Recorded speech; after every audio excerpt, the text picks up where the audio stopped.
The trade moon of Veltora was a rough place, dusty, loud, and full of strangers who didn't care about anyone but themselves. Ships came and went selling parts, illegal tech, and sometimes people. No one gave free things here. Not even kindness, but Jace was different. He wasn't rich, he wasn't a hero, just a young human who worked supply runs for scraps and fuel. He lived in an old container turned into a room.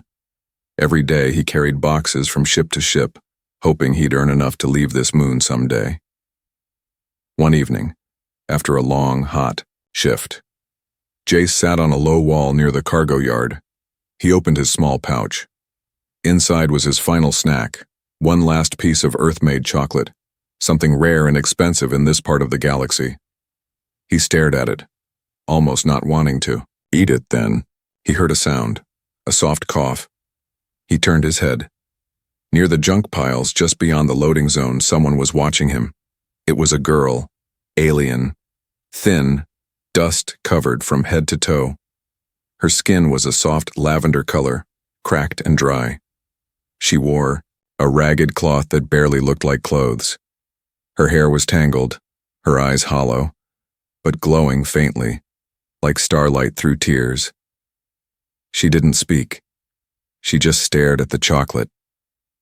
Jace blinked, then slowly stood, walked over to her, and held out the chocolate. She stepped back, unsure. "It's okay," he said gently. "I'm not going to hurt you." Still, she didn't move. So he unwrapped the chocolate, broke it in half, and offered the smaller piece. Her eyes widened. She took it carefully and placed it in her mouth like it was gold. The way she ate it, slow, careful, like she hadn't tasted real food in days, told Jace everything he needed to know. She was starving, and completely alone. He handed her the rest. "Here," he said. "Take it." Her fingers shook as she accepted it. When she finished, she looked up at him and asked in a soft, broken voice, "Why?" He tilted his head. "Why what?" "Why give your last one?" He shrugged. "Because you looked like you needed it more than I did." The girl blinked slowly as if that answer didn't make sense in her world. She whispered, "You are strange." He chuckled. "I've been called worse." Before he could say more, a loud engine roared overhead. A cargo skiff descended nearby, its thrusters blowing dust everywhere. When Jace looked back toward the girl, she was gone. Not a sound, not a trace. Just the empty air where she had stood. He frowned, looked around, called out. Nothing. It was like she had vanished. Later that night, Jace lay in his bunk, staring at the ceiling of his tiny room. He still felt her eyes, that hunger, that sadness, that confusion. It was just chocolate, one small piece, but to her, maybe it had meant more. He didn't know who she was, didn't even get her name. Still, he hoped she was safe. He closed his eyes and slept. But far away in the shadows above the rooftops, two cloaked figures stood watching the cargo yard. One held a communicator and spoke in a deep voice. "Target located. Confirmed contact with human male." She accepted food, no aggression. "Understood," a voice replied. "Do not approach. The test has begun." The figure turned to the other. "Prepare the royal guards. The bloodline remains intact." Down in his room, Jace shifted in his sleep. He had no idea he had just fed the lost princess of the Zilari Empire, or that, in her eyes, he was no longer a stranger. He was the first person who ever gave her something for nothing. The next morning, Jace walked to the cargo yard as usual.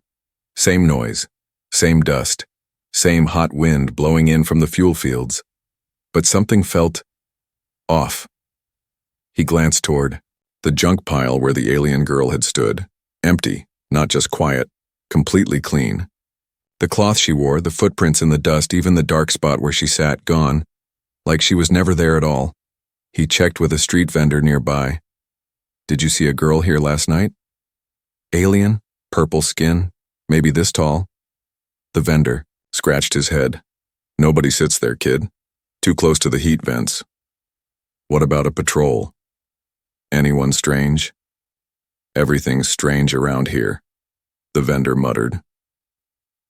At the ship docks, Jace asked again. No one had seen her. No one remembered her. Not even the night security drone footage showed anything, as if the universe had erased her.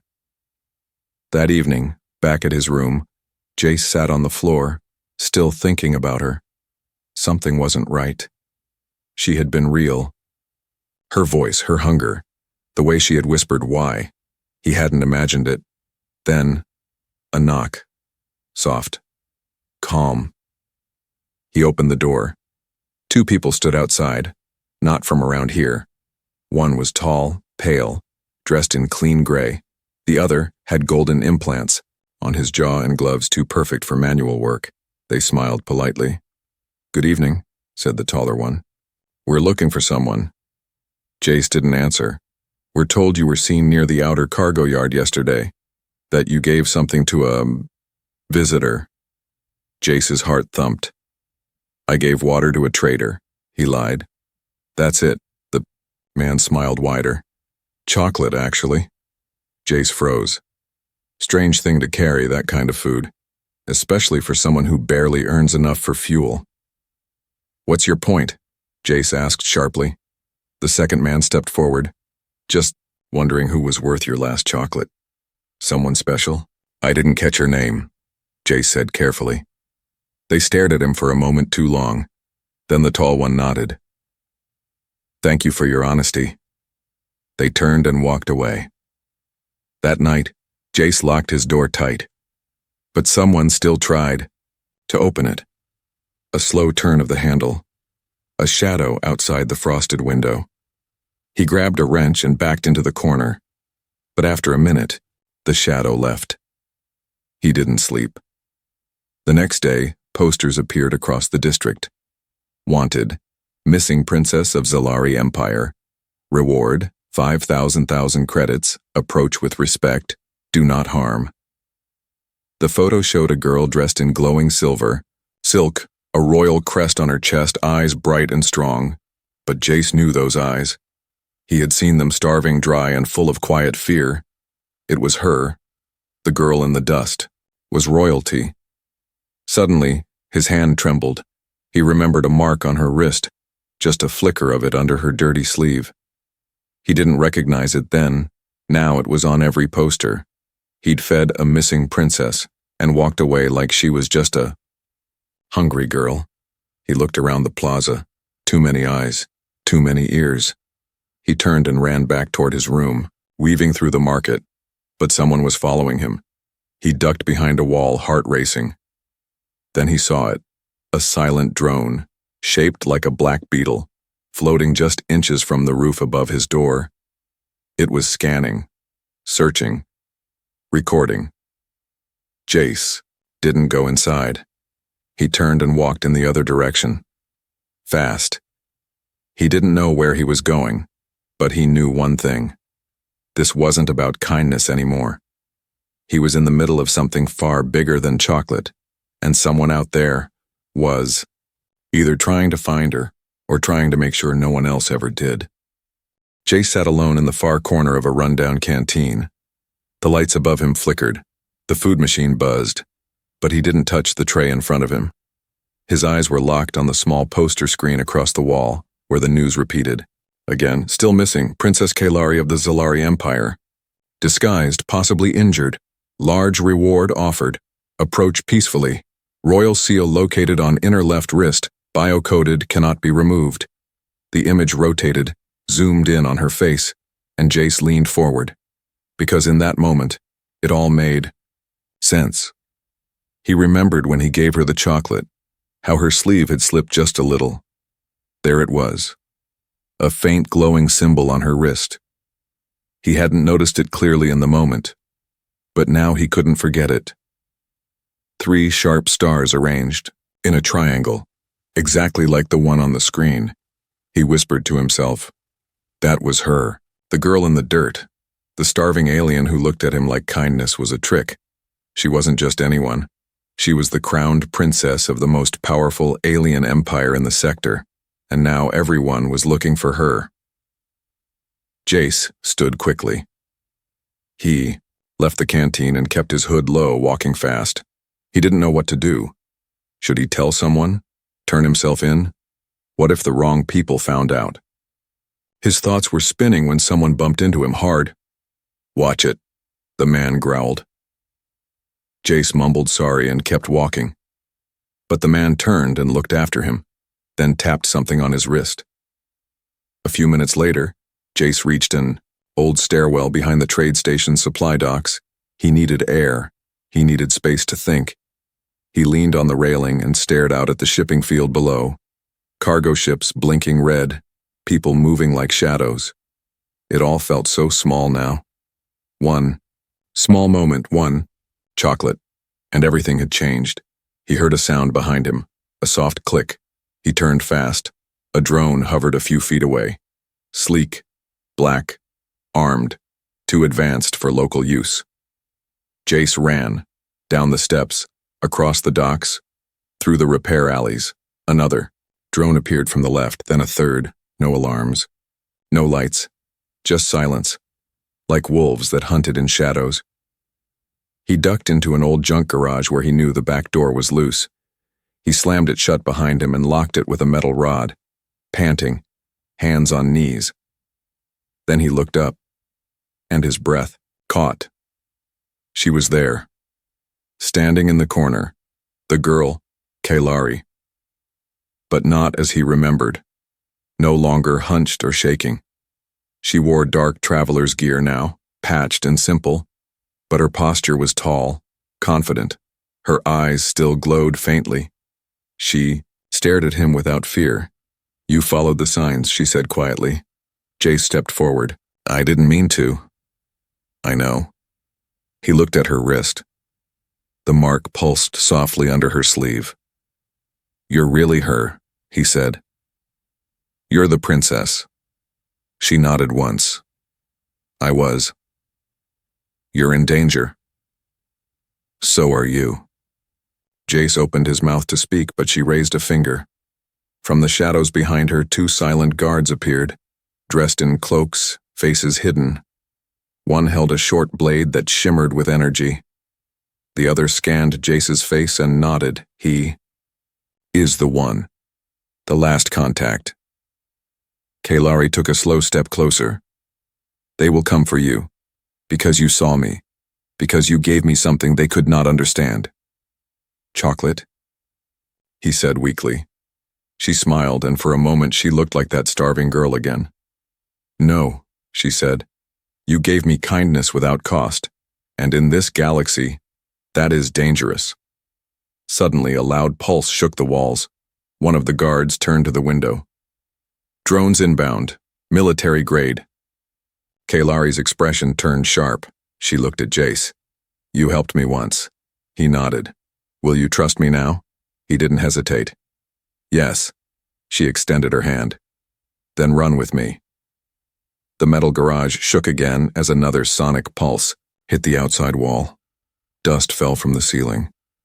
Kaylari didn't flinch, but Jace did. His heart pounded as the guards pulled him toward the back exit. "Where are we going?" he shouted. "Somewhere safe," Kaylari replied, already moving. One of the guards pulled a hidden lever behind an old storage shelf. The wall shifted. A secret tunnel. Dim blue lights flickered on in the floor. Kaylari grabbed Jace's wrist and ran. The tunnel was narrow, hot, and smelled like old metal and burned oil. But it was quiet. Safe, for now. Jace ran beside her, trying to keep up. "Why me?" he asked between breaths. "You gave what no one else would," she said without looking at him. "Not food, not money, choice." Jace frowned. "I gave you chocolate." She looked at him now, eyes glowing again. "Yes, but you didn't ask my name. You didn't ask where I was from. You just gave it to me, because I was hungry." Jace was silent for a moment. Then he said, "Anyone would have done that." Kaylari smiled, sad and knowing. "No. Most would have walked past me, or sold my location for credits." Jace slowed down slightly. "You knew I wouldn't?" "I watched you for 2 days," she said. You helped a stray creature. You gave a broken drone to a child. You smiled at a dying plant. She turned, forward again. You were real. They reached the end of the tunnel and climbed up into what looked like an abandoned ship hangar, cracked floors, burnt-out lights. Jace followed as her guards secured the area. Then she sat down on an old crate and removed her glove. Her wrist shimmered, the royal mark glowing brighter now. She held it up to a nearby panel, and a small screen flickered to life. On it, a live feed of the Empire's homeworld. Flames, smoke, warships. They said I ran from duty, Kaylari whispered. But I didn't run. I escaped. She turned the screen off and looked at Jace. My marriage was arranged to join our empire with another species, the Jaloon. They wanted control, not peace. She looked down. I didn't love him. I didn't even respect him. But if I refused, they'd say I was weak. So I ran. Jace sat across from her. You risked everything for freedom? She nodded. And you risked everything for a girl in the dust. He looked at her carefully now. For the first time, she didn't seem like a princess. She seemed like someone who had been tired of pretending. Then came the sound, a boom in the distance. Drones, one guard said. They found the tunnels. Exit, Kaylari stood. Then we move. Jace looked at her. Where to now? There's an old freighter in the east yard, she said. It's hidden under junk piles. My personal guards have it ready. And after that? Kaylari gave a small smile. After that, I stopped running. They exited the hangar and moved through the night-lit alleys of Veltora. The stars above blinked quietly, watching. Then a flash. One of the guards threw himself in front of Kaylari as a laser bolt sliced through the air. The guard collapsed instantly. Sniper! Shouted the other. Kaylari pulled Jace into cover behind a crate. Jace's breath shook. They're here. They don't care who dies, she whispered. Only that I go back in chains. He looked at her. You're not going back. She stared at him, surprised. Even if it means... Yes, Jace said. Even if it means I die helping you. She blinked slowly, then said, You're either very stupid or very rare. He grinned. A little of both. They ran again, through smoke, across wires, past metal towers. Another drone dove from above. But Kaylari spun and threw a blast disc, exploding the drone midair. Jace ducked. You didn't have that back in the junkyard. I wasn't done hiding. They finally reached the east yard. The junk piles were massive, but hidden beneath one. A sleek black freighter, already powered on. The last royal guard opened the meow. Ramp, incoming enemies. 4 minutes. Kaylari turned to Jace. You can still walk away. Jace shook his head. You don't get it, do you? She tilted her head. You're not royalty to me, he said. You're just the girl who looked so hungry it made my heart hurt. She smiled, real, soft, tired. Then come with me. They boarded the freighter. It rose into the sky seconds before the enemy skiffs reached the yard. Lasers fired. But the ship was already gone, vanishing into the stars. Inside the ship, Kaylari removed her outer jacket and dropped into the co-pilot seat. Jace stood behind her. Where now? To a place where I stop being who they want me to be. She looked at him. And maybe learn to be who I really am. He leaned on the seat. You know, I don't have a crown, or guards, or fancy boots. Kaylari smiled again. But you gave me something more powerful than all of that. What? She looked at him gently. A choice. The ship broke through the clouds of a violet gas planet. Above the atmosphere floated something that didn't seem real. A palace made of silver crystal and floating platforms, suspended by ancient energy towers. Rings of light spun around it. Slowly, and golden ships hovered in perfect orbit. Jace stared through the viewport. This is your home? Kaylari smiled faintly. It was. He leaned forward. It floats. It's called Ilyara, the Sky Crown. Built before your people. Learned space travel. Jace whistled low. Fancy. Kaylari gave him a quick glance. Don't call it that in front of the High Council, he smirked. Noted. As they approached, two sleek guard ships flew beside them. One scanned the freighter. The other sent a message in Zilari glyphs. Kalari tapped a button. A soft hum echoed and the ship's identity signature changed. They know it's me now, she said. They'll open the gates. Sure enough, the crystal gates of Ilyara shimmered and slid apart.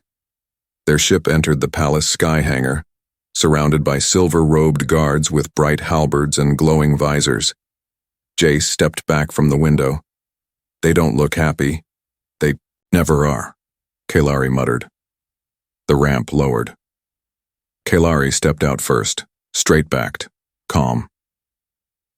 Jace followed her awkwardly, feeling like his boots were too loud. The guards bowed deeply to her. But then, some of them looked up at him. Their eyes widened. One whispered in Zilari, "That's him."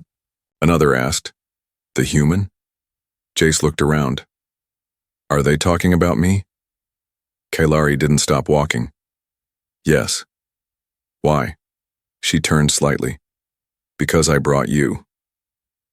The palace halls were glowing and silent. Tall ceilings, smooth, white floors, air that smelled like stars and old perfume. Aliens of many kinds moved aside as Kalari passed. No one questioned her return. But everyone stared at Jace. A human in dusty boots. Plain clothes. No title. No weapon. And yet, walking beside the lost princess. They entered the throne chamber, a massive space with floating seats and a glowing council circle. High voices echoed. Some clapped, some stood, some remained silent. An old Zilari woman with golden skin and 6 eyes stepped forward. "Kalari, child of the high flame, you have returned." Kalari bowed. "By choice." The council member looked at Jace. "And you bring him?" Kalari answered clearly. "He saved me, and he showed me what leadership is." Jace blinked. "I did?" She didn't look at him, just added, "He gave when he had nothing. He saw me when I was invisible," the council murmured. One younger noble said sharply, "He is a common human, not even trained." Jace opened his mouth, but Kalari spoke first. "Exactly. He has no reason to be here, except for kindness. That's why he must stay." Jace stepped forward awkwardly. "Look, I'm not trying to be anything. I didn't even know who she was." A few gasps. He kept going. "I just saw someone who needed help, so I gave her my last piece of chocolate." More gasps. A few horrified expressions. Jace looked at Kalari. "Wait, was that like offensive?" She laughed. Actually laughed. "No," she said. "But it was unforgettable." The council looked between them. One said slowly, "Let him stay as guest, not as royal." Kalari shook her head. "I don't want him to be royal. I want him to be heard." A pause. Then the head council member said, "Very well." They stepped aside. The chamber doors opened. Beyond them, a glowing room with a clear view of the stars. Later that night, Jay stood alone at a balcony overlooking the entire city. He still felt like he didn't belong. Too small, too simple, too human. But then Kalari joined him, holding 2 warm drinks. She handed one over. "Still like chocolate?" she asked. He laughed. "I'll never look at it the same again." They stood quietly for a moment, then she said, "You don't need to be royal to change a world." He looked at her. "What if I don't want to change anything?" She smiled. "Then just keep being the reason I did." The palace was quiet, but not at peace. Word had spread fast. The princess had returned, and by her side stood a strange human with no title, no training, and no reason to be in the royal court. The council chamber filled quickly that morning, not for war, not for politics, but for a hearing. Jace stood in the center of the glowing platform, surrounded by tall beings with golden robes, layered armor, and silent eyes. Kaylari sat on her ceremonial seat high above. Her crown rested on her shoulder, not her head. She was here as witness, not ruler. The oldest counselor, a tall Zilari male with crystal skin, stood and spoke. Let it be recorded. We meet today to question the presence of the human named Jace Orion. Jace coughed awkwardly. It's just Jace. A few nobles chuckled. The counselor continued, ignoring him. He arrived without permission. He was brought by the princess. She claims he holds value beyond his station. He looked down at Jace. So, what did you give her that none of us did? Jace looked around. Eyes everywhere. Judging, measuring. He took a breath, then said simply, I gave her food. A pause. The chamber murmured. One noble scoffed. A common snack, another said coldly. This is a waste of breath. Jace raised his voice, firm now. I gave her food. When she was starving. I didn't know she was a princess. I didn't know she had guards. I didn't know she could kill me with one command. He looked toward Kaylari. I saw a girl who was hungry. I had one piece of chocolate left, so I gave it to her. The counselor narrowed his eyes. That makes you noble? Jace shook his head. No, that makes me human. Gasps. Silence. Even Kaylari leaned forward. Jace looked at the crowd. I didn't save her from an army. I didn't fight for her. I just saw a person who looked like they needed help, and I didn't want anything back. He turned slowly, voice steady. Not a title, not a reward, not a place in your glowing sky palace. I didn't give because she was royal. He looked directly at the council. I gave because no one else did. The old counselor stepped back slightly. Another stood. A younger woman, with violet markings across her forehead. You would risk your life now, even knowing who she is? Jace nodded. I already did. Another counselor asked, What do you want from her now? He smiled gently.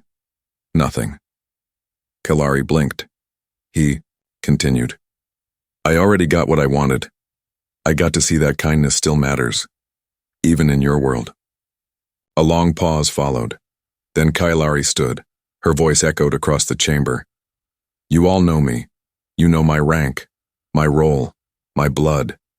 But none of you came for me when I disappeared. She looked around, eyes hard. You sent ships, drones, spies. But not one of you left your throne. She gestured to Jace. But he did something none of you even thought to do. He saw value in me without knowing my name. She walked down to the center, stood beside Jace. Isn't that what we teach our young? That kindness is sacred? The room was silent. Kaylari took his hand and said, I give him my shield mark, not as a ruler, but as someone who was once forgotten. Gasps again. One elder counselor finally nodded. Let it be entered into record. The human Jace is protected under royal seal, untouchable, trusted, chosen. Jace blinked. What just happened? Kaylari smiled. You just passed a royal trial by telling the truth. Later that night, Jace stood alone in the Star Garden, watching tiny fire lanterns float through the air. Kaylari approached silently. You were brave, she said. I was scared, he replied. She smiled. So was I. But now, we're both seen. Jace turned to her. I'm still not royal. She took his hand. Maybe that's why I trust you most. 1 year later, the great floating palace of Ilyara shimmered like a jewel among the stars. Peace had returned to the Zilari Empire, not because of warships or weapons, but because something gentler had begun to grow in its heart. Something human. Something simple. Something kind. Jace Orion stood near the outer gardens where light petals floated in the air like slow rain. He wore a plain cloak. Not royal, not ceremonial, just comfortable. He looked down at the silver tile beneath his boots. A year ago, he had walked this floor for the first time as a stranger. Now, children of 3 different alien species ran past. Him, laughing, waving, calling his name. He smiled and waved back. Kailari had changed too. She no longer wore the old royal crown. Instead, she wore a small pendant, simple metal strung with a tiny preserved chocolate wrapper sealed in crystal. That wrapper had become legend, a symbol, the girl who once had nothing and the boy who gave her his last. Now they stood side by side, not ruler and subject but equals. In the new royal assembly hall, nobles, merchants, workers, and warriors sat together, something that never happened before. The old rules had changed, and Kailari opened the gathering with a story. When I was lost, she said, I expected to die forgotten. But one human gave me something small. He did not know who I was. He only knew I was hungry. She turned to the crowd. That moment saved me, not because of the food, but because he saw me as a person. That is the future of this empire. Not fear, not titles, but choice and kindness. Later that day, Jace walked alone to a small balcony, high above the crystal gardens. Kailari found him there, holding a datapad in one hand, reading silently. Thinking of leaving? She asked, teasing. He smiled. Not really. Just remembering. She stood beside him, leaning on the rail. You've changed us, she said. No, he replied. You were always ready to change. You just needed someone to hand you a reason. Kailari smiled softly. And you did that with chocolate. They stood quietly for a long time, watching the sunset spill gold and violet across the sky. Then Kailari said, I never asked. If I gave you anything in return, what would you want? Jace didn't answer right away. He looked at the stars, the city, the people below who no longer feared who sat on the throne. Finally, he said, Nothing. Kailari tilted her head. Nothing? I already got what I wanted. What was that? He turned to her. You. In the silence that followed, the air shifted, not with wind, with feeling. She didn't answer, not with words. Instead, she reached out and gently took his hand. 6 months later, a new structure rose near the city's outer ring, a wide open center with no gates, no guards.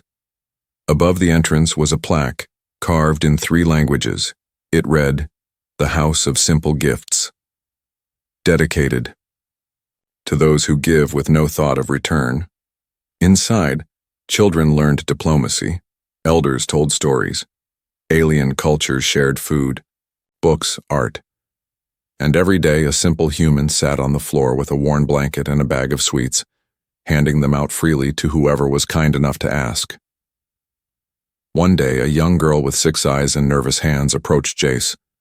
She sat beside him on the floor and asked, Is it true?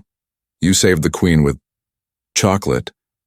He smiled and pulled a tiny piece from his pocket. Not saved, just shared. She took it, smiled, then paused. But what made you give it? He thought for a moment and then said, Because she looked hungry, and I didn't want her to feel invisible. Across the city, statues were built of warriors, rulers, and inventors. But in the heart of the House of Simple Gifts, there was only one statue. A human boy kneeling, hand stretched out, and in his was a small unwrapped piece of chocolate. Final scene, the garden under the stars. Night fell over Iliara. Kailari and Jace walked beneath the star lamps together. Not fast, not in ceremony, just a quiet stroll. They stopped beneath the oldest crystal tree. She looked at him. You were never supposed to be here, she said. He nodded. I know. But I'm glad I am. She reached into her sleeve and pulled out something small, a golden wrapper sealed in a frame. It's been with me every day, she whispered. Not because it was rare, not because it was sweet, but because it was freely given. He smiled and she added softly, In a world of crowns, thrones, and power, you were the first gift I didn't have to earn. They leaned their heads together, and the stars blinked above them, Witnesses to a kingdom changed not by war but by one human act of kindness.